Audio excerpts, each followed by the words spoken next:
messieurs, bonsoir. Voici les titres de ce 20h. Le Centre des œuvres universitaires de Dakar décide de fermer le campus à partir du 12 octobre prochain et les étudiants crient leur désarroi, soit en examen, soit en pleine rentrée. Les pensionnaires de l'université Cheikh Anta Diop de Dakar ne veulent pas être délogés.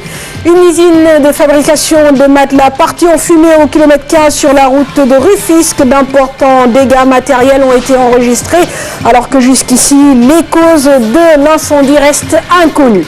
Reportage Tabaski ce soir, nous allons à la rencontre des Téfonqués, ces éleveurs qui à l'approche de la fête quittent les régions et viennent à Dakar vendre leurs moutons alors qu'à une certaine époque ils marchaient jusque dans la capitale. Désormais ils prennent les transports en commun pour éviter les agressions. Sénégal, Côte d'Ivoire, les Lions qui parient demain en direction Abidjan, la capitale ivoirienne où les supporters sont plus que confiants. À 72 heures du match, les tickets se vendent comme de petits pains au marché noir. Reportage dans cette édition avec nos envoyés spéciaux, Chertidiane Diao et Mor Harma. L'invité de ce soir est François Correa, conseiller à la réforme de l'État de la Guinée-Bissau. Avec lui, nous évoquerons la situation politique bissau-guinéenne avec en perspective les élections générales prévues au mois de novembre prochain.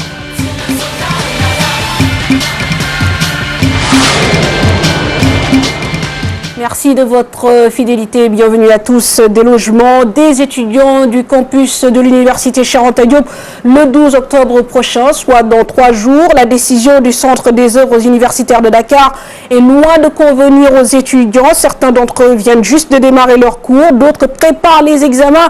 Ces étudiants disent ne savoir où loger en cas de fermeture des pavillons. Suivons ce reportage de Cheikh Abdoukhadr Mbakesek et Pape Ralingay. Bassirou Thiaré rentre chez lui à Touba car le campus social sera fermé le 12 octobre. Une décision qui dérange certains étudiants. Ces derniers ne sont pas encore en vacances. C'est une décision qui a été prise à la spontanéité, sans concerter avec les étudiants. Donc nous lui demandons de revoir sa feuille de route, de revoir sa copie, parce que nous vivons dans des conditions très difficiles. Que feront ceux qui n'ont pas de poste ici à Dakar? Donc ils sont obligés de payer le prix du transport, ce qui n'est pas facile. Il y a certains qui n'ont pas de poste ici à Dakar, donc vraiment c'est désolant. Le COUD, bizarrement, décide de fermer le campus social. Alors que nous, on n'a pas encore terminé le programme. Ce sera trop difficile de quitter. Il y en a qui ne sont pas de Dakar. Il y en a qui sont des régions de Ziguinchor, Tamba, Touba, Kaolack. Donc imaginez l'effort qu'ils vont fournir une fois que les affiches seront effectives. Ces étudiants fustigent par ailleurs le manque de coordination entre les services sociaux et pédagogiques. Tenir en compte le calendrier scolaire parce qu'ils avaient trouvé un consensus à l'unanimité que comme quoi les étudiants dans la faculté des sciences et techniques et ceux de la médecine reprendront au plus tard le 10 octobre. Donc ils devaient prendre compte de cela, raison pour laquelle nous demandons solennellement de revoir leur copie. Le campus social et le service pédagogique doivent essayer de travailler en synergie pour combiner leurs actions, pour que cela puisse être bénéfique aux étudiants. Après 2 ans sans répit, le COUD reste ferme, les pavillons seront fermés pour des mesures d'hygiène. Que pour des raisons d'hygiène et de santé publique, il est nécessaire qu'on s'arrête, ne serait-ce qu'un mois, pour faire des travaux d'entretien, de désinfection et de désinsectisation. C'est la raison pour laquelle le COUD a eu à adresser un courrier au rectorat pour lui dire qu'il faut qu'on arrête le temps de faire des travaux d'entretien. Des solutions palliatives sont alors apportées. Maintenant, nous avons pris la décision d'ouvrir le restaurant de l'ESP pour que les étudiants de la faculté de sciences qui feront cours puissent avoir un point de restauration. Nous sommes en train de voir les pavillons les moins affectés pour que certains d'entre eux puissent avoir un lieu où loger le temps des travaux d'entretien. Les pavillons seront rouverts le 11 novembre. En attendant, les étudiants de la faculté de sciences comptent empêcher la fermeture du campus social.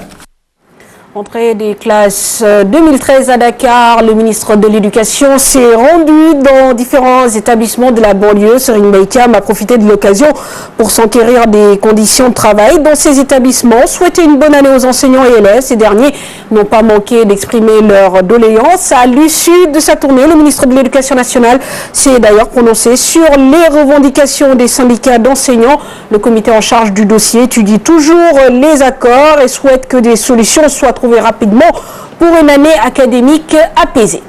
Nous parlons à présent de cet incendie qui a ravagé l'usine Socomus qui fait dans la fabrication de matelas située au kilomètre 15 sur la route de Rufisque. Incendie survenu dans la nuit du mardi au mercredi. Les dégâts matériels sont très importants, même si aucune perte humaine n'est à déplorer. Pour l'heure, les causes de l'incendie restent inconnues.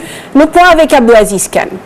Le pire a été évité de justesse dans la commune d'arrondissement de Tivaouane-Diacksao, 6 au kilomètre 16 de la route de Rufisque. Un violent incendie s'est déclaré dans l'enceinte de l'usine de Sicamous qui fabrique des matelas aux environs d'1h du matin. Arrivés sur les lieux à 2h, les sapeurs-pompiers n'ont pu maîtriser le feu que vers 5h. Pour l'instant, les causes du sinistre restent indéterminées. Si aucune perte en vie humaine n'a été déplorée, l'incendie a quand même provoqué d'importants dégâts matériels. C'est la deuxième fois en quelques années que cette usine située dans la zone franche industrielle est victime d'un incendie. Un programme d'appui aux personnes atteintes de cécité vient d'être mis en place. L'initiative est de l'organisation internationale Sight Savers. Sur 5 ans, les personnes souffrant de déficience visuelle pourront bénéficier d'une meilleure insertion sociale et ce à travers des sessions de formation. Maïmouna Ndiaye à Lundiagne.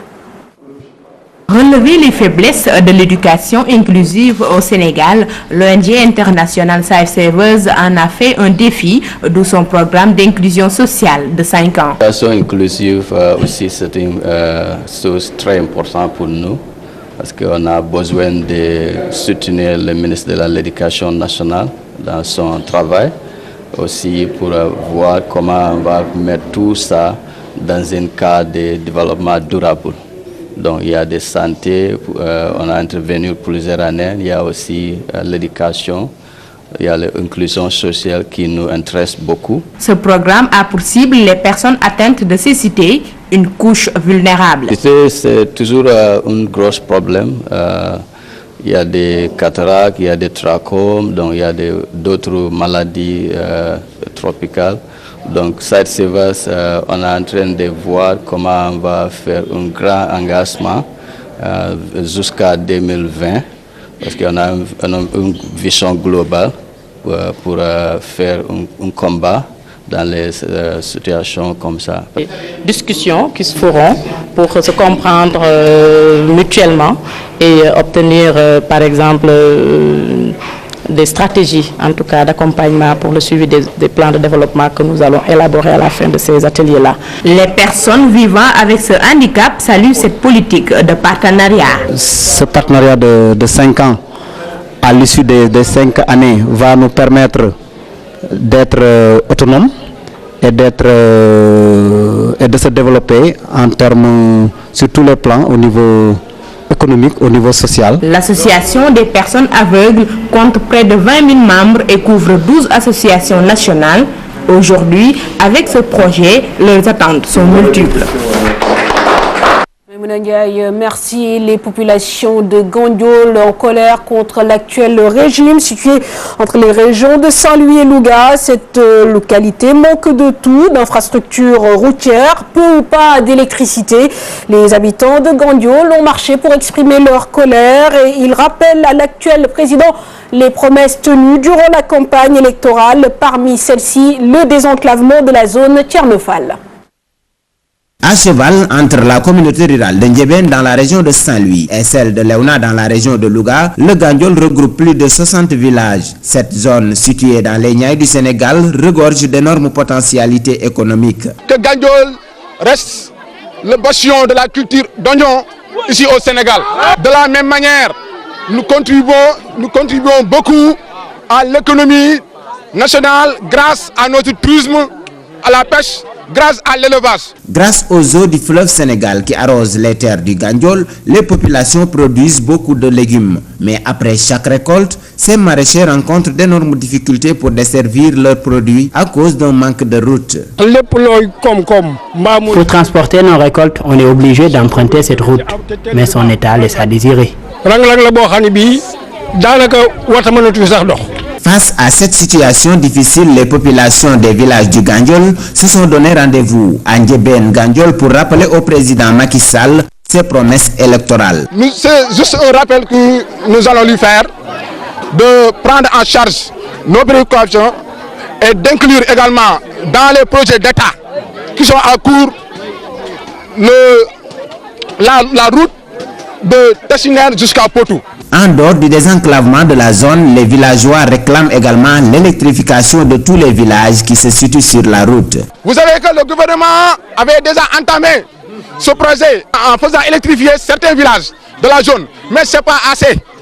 Nous lui exigeons une fourniture correcte et totale de tous les villages qui se trouvent dans la zone de Gandiol. Malgré toutes ces difficultés, le Gandiol reçoit beaucoup de visiteurs étrangers. Chaque année, de nombreux touristes viennent ici pour visiter le parc national de la langue de Barbarie ou l'îlot de production des oiseaux migrateurs. Opération Tabaski, nous sommes à quelques jours de la grande fête religieuse. De nombreux vendeurs se retrouvent à faire de longs trajets pour acheminer le bétail dans la capitale. À une certaine époque, ce qu'on appelle communément les téfonqués se permettaient de faire le parcours à pied, pratique qu'ils ont abandonnée car ayant subi des agressions en cours de route. Cher Ahmed Tidiane Diouf, Diafaraba. Autour du thé, on dirait qu'ils ne sont pas fatigués. Pourtant, ces téfanqués, comme on les appelle, ont effectué un véritable parcours du combattant. Nairoba retrace le trajet. C'est un trajet difficile. On a fait 60 km à pied pour rejoindre la route.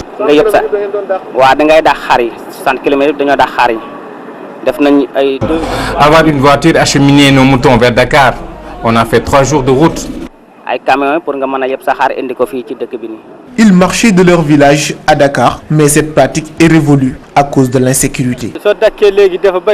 Il y a beaucoup de difficultés. Il y a les voleurs et on nous agresse souvent. En cours de route, c'est très difficile. Selon ces vendeurs, le coût élevé du transport pourrait avoir une influence sur le prix des moutons. Le coût du transport est trop élevé. C'est trop cher.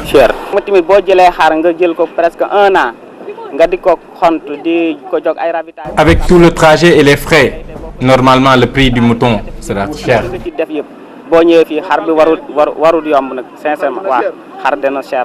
Une hausse qui intervient à une semaine de la fête. Reste à savoir si le mouton sera accessible à tout le monde.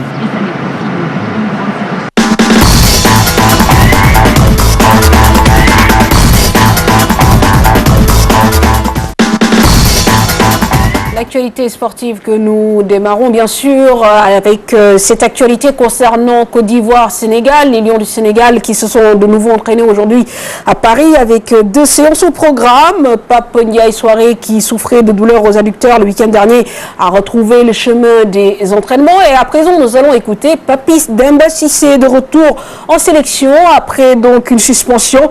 L'attaquant sénégalais demande tout simplement à ses coéquipiers de ne pas se mettre la pression. Il est au micro de Ahmed Nian. On prépare ce match comme on a toujours préparé les autres matchs. C'est sûr que c'est un gros morceau devant. Donc on est en train de se préparer pour aller affronter cette équipe. On sait on les connaît déjà. Donc c'est une équipe que il faut même pas parler beaucoup parce qu'on sait les qualités. Et nous aussi on sait les qualités qu'on a. Donc il faut juste prendre ça comme un bon match. Dans le même sillage, l'occasion de jouer une Coupe du Monde ne se présente pas plusieurs fois dans une vie. C'est le sentiment du milieu de terrain Stéphane Badji. Nul besoin du discours de l'entraîneur pour se motiver. Nous l'écoutons. Je pense que l'Afrique a ses réalités. C'est juste d'être bien en place et de faire ce qu'il faut. Et d'être bien engagé, c'est juste que c'est ça qui joue en Afrique, l'engagement et puis l'agressivité et puis le reste vient là tout seul je pense. Mais c'est juste que je pense que le plus chose à faire, c'est l'engagement. La Coupe du Monde, vous y pensez? L'engagement maître mot dans cette rencontre. En tout cas, les Lions rallient Abidjan demain par vol régulier. La capitale ivoirienne déjà en effervescence. Les supporters sont confiants vu l'état de forme de leurs différents joueurs. Et pour en attester, les tickets se vendent comme des petits pains au marché noir. Suivons ce reportage de nos deux envoyés spéciaux sur place, Chertidiane Diao, Morkharma.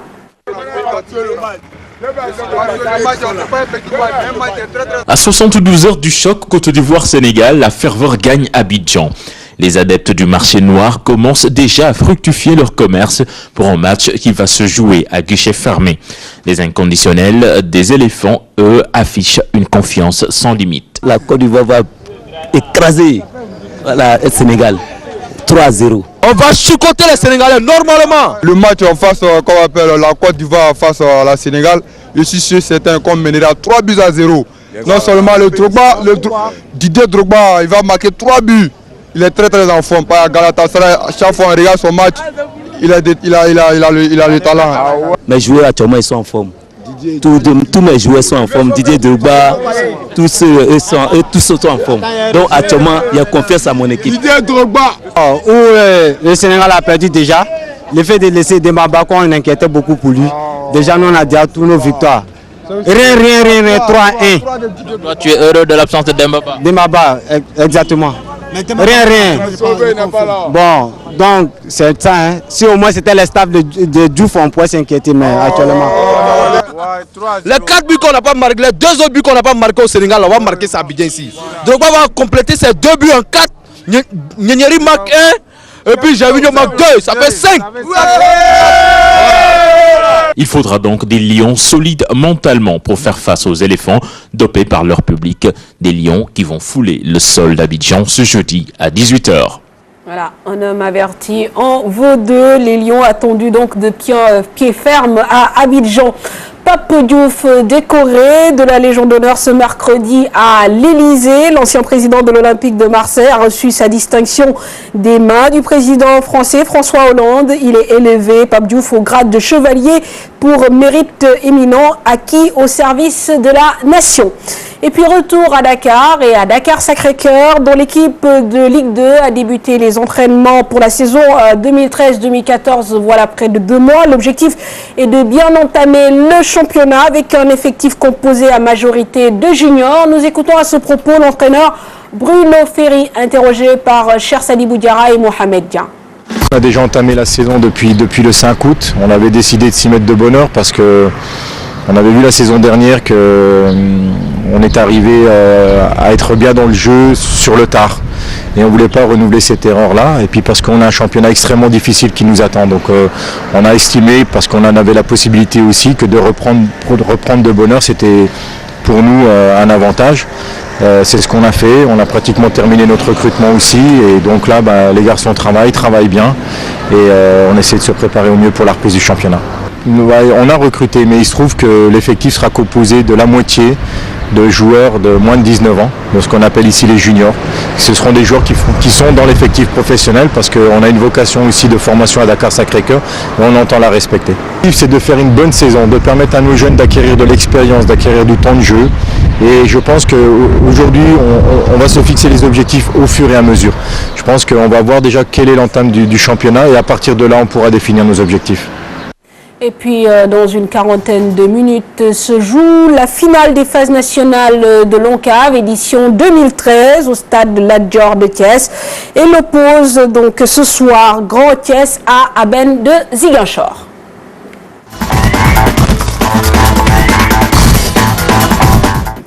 Le focus de ce soir nous amène en Guinée-Bissau, un pays en proie à une instabilité chronique depuis son indépendance, victime d'une succession de violences politico-militaires avec plusieurs coups d'État. Conséquence de cette instabilité politique, l'arrivée des cartels sud-américains de la drogue, le bout du tunnel, peut-être avec la tenue au 24 novembre prochain d'élections générales, ce qui devrait mettre fin à l'exercice du gouvernement de transition. Suivons ce reportage de Nafissa Toussila. La Guinée-Bissau est un pays connu pour son instabilité politique, une situation qui perdure depuis des décennies. Actuellement, le pays est en période de transition. La Guinée-Bissau a cependant connu des développements politiques.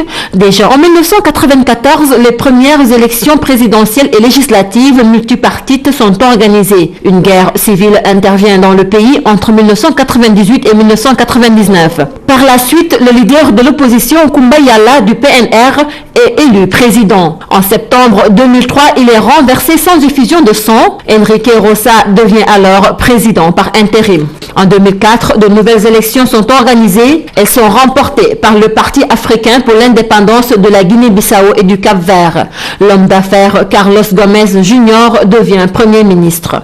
Le 1er octobre 2005, Vieira est réélu et s'oppose à Carlos Gomez Jr. En avril 2007, les partis d'opposition à Vieira s'unissent. Ce dernier doit se résoudre à nommer un nouveau Premier ministre avant de dissoudre le Parlement. Le 2 mars 2009, Vieira est assassiné par des militaires. L'intérim est assuré par Raimundo Prera, président de l'Assemblée nationale populaire. Et Malamba Kaïsania est élu président de la République le 26 juillet 2009. Le 1er avril 2010, une action armée est organisée par des militaires avec à sa tête le chef d'état-major adjoint Antonio Ndiaye.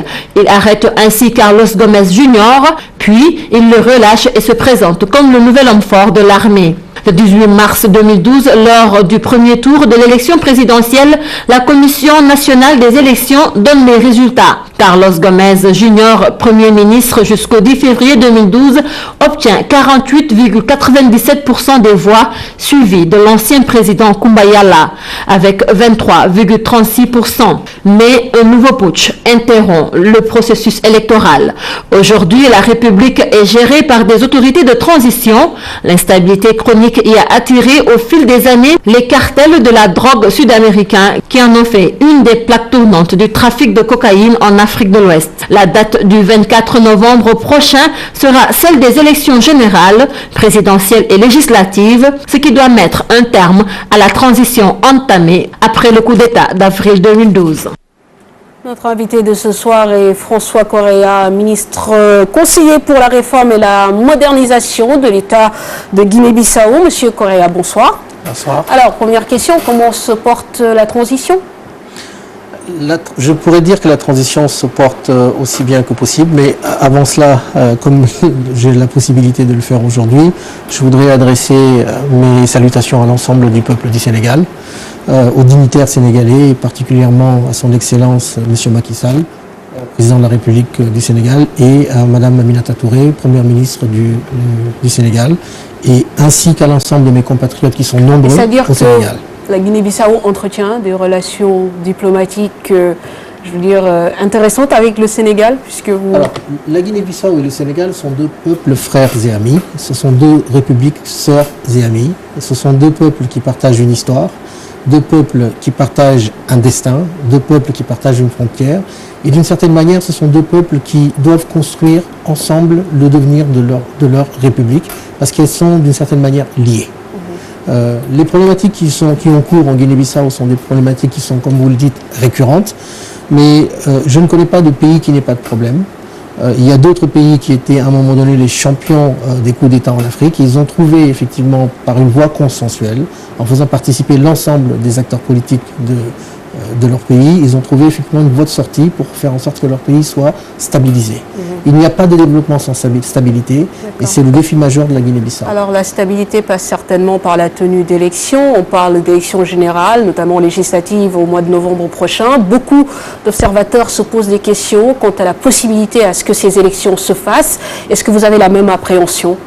Alors, au vu des images que je viens de voir, on pourrait penser que la Guinée-Bissau est un pays de violence. Ce n'est pas le cas. La Guinée-Bissau, lorsque des observateurs internationaux viennent, ils conviennent effectivement que c'est l'un des pays les plus sûrs d'Afrique de l'Ouest.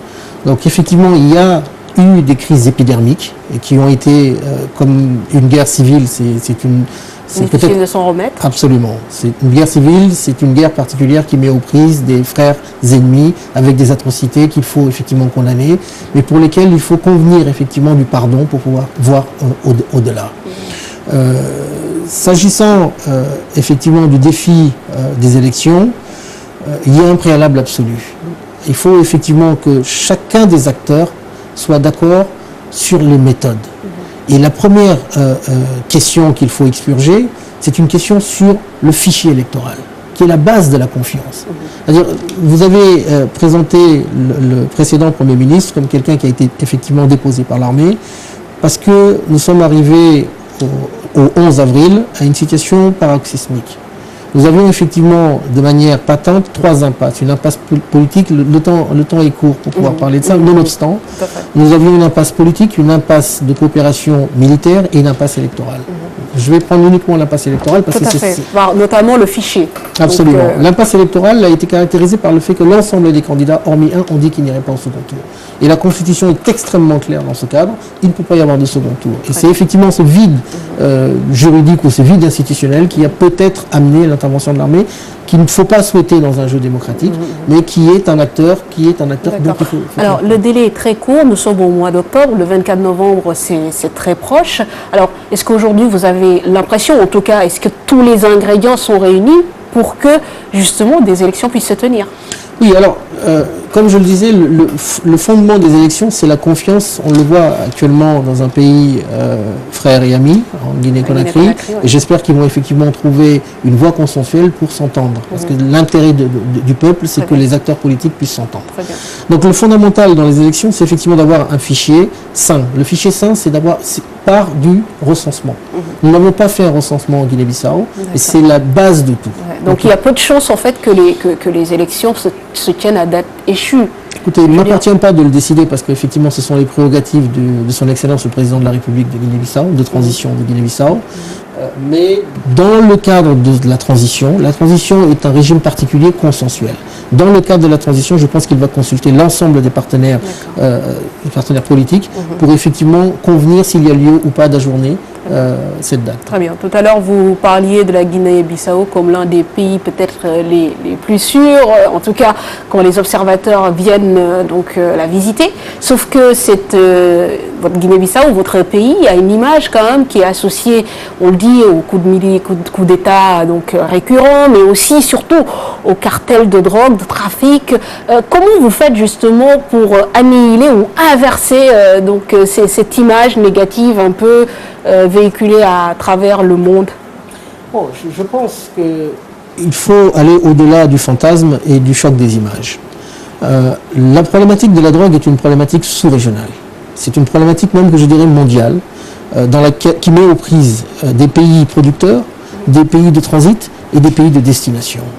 Malheureusement, la Guinée-Bissau, à l'instar du Sénégal, du Cap-Vert et d'autres pays de la sous-région, sont des pays de transit. Mais je veux juste appeler vos téléspectateurs à une remarque qui est simple. En Guinée-Bissau, il n'y a pas de plateforme logistique en capacité d'exporter cette drogue qui viendrait en quantité massive à destination d'autres pays. Donc c'est une problématique qu'il faut appréhender de manière sous-régionale, notamment avec une coopération renforcée entre les pays qui sont victimes du transit. Et lorsqu'il y a eu de la coopération entre ces pays et des pays qui étaient en amont producteurs, il y a eu les résultats étaient patents. Très bien. Alors aujourd'hui, quel est votre rôle, vous, en tant que ministre conseiller dans un gouvernement de transition, d'autant plus que vous êtes là au Sénégal, c'est également dans le cadre d'affiner les relations diplomatiques avec notre pays? Écoutez, c'est toujours un plaisir pour un Bissau-Guinéen de venir au Sénégal parce que je me sens au Sénégal chez moi. Nous participons effectivement de la même zone économique et monétaire. Nous participons effectivement des mêmes populations, parce que les populations que vous trouvez en Guinée-Bissau, vous les retrouvez au Sénégal, et pas uniquement au niveau de la frontière de la Casamance. Vous les trouvez notamment dans des villes comme Grand Yoff, dans des villes comme Guédiawaye, des villes comme Thiaroye. Pour répondre à votre question, mon rôle de conseiller, de ministre conseiller auprès du Premier ministre est effectivement de lui apporter des éclairages sur les voies à suivre pour que la Guinée-Bissau retrouve la stabilité. Et en l'occurrence... C'est un vaste chantier. C'est un très vaste chantier. Très vaste chantier, mais je pense qu'il est de notre devoir à nous autres cadres africains de prendre part effectivement aux destinées de notre peuple et d'apporter une certaine expertise, une certaine volonté pour pouvoir y concourir. Je pense que c'est un vaste chantier, mais ce n'est pas un chantier impossible. La première étape, c'est peut-être donc le retour à une démocratie. Ça, c'est la première étape avec notamment des élections. Alors, je dirais qu'il n'y a pas une démocratie, mais des démocraties. Il y a une différence fondamentale entre la démocratie française et la démocratie américaine. D'accord. La vôtre serait laquelle? La nôtre, c'est celle que nous sommes en train d'essayer de concevoir, parce que actuellement, notamment le parti dans lequel je suis, parce qu'au-delà de mes fonctions de ministre conseiller, je suis secrétaire dans un parti qui milite pour la création d'un espace de concertation nationale. C'est fondamental. Est-ce que c'est facile d'être à équidistance, justement, quand on est déjà militant d'un parti, ministre conseiller, donc dans un gouvernement de transition, trouver le consensus autour d'un fichier électoral, autour d'élections générales? Alors, justement, je pense qu'on doit mettre une technicité au niveau du fichier électoral. Le fichier électoral, il y a plusieurs étapes. Vous avez l'étape de l'enrôlement, vous avez l'étape de la consolidation de la base de données, vous avez l'étape ensuite de la production des cartes électorales.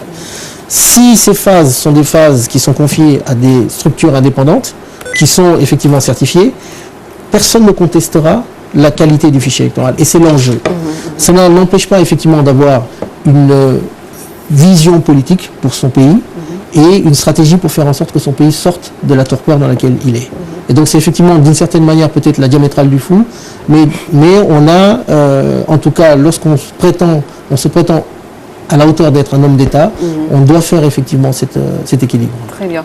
Merci Monsieur Correa pour tous ces éclairages. Je rappelle que vous êtes le ministre conseiller pour la réforme et la modernisation de l'État de Guinée-Bissau. Voilà qui met fin à cette présente édition. Merci de l'avoir suivi. Merci à l'équipe de la réalisation et de la rédaction. Excellente soirée à tous. Au revoir.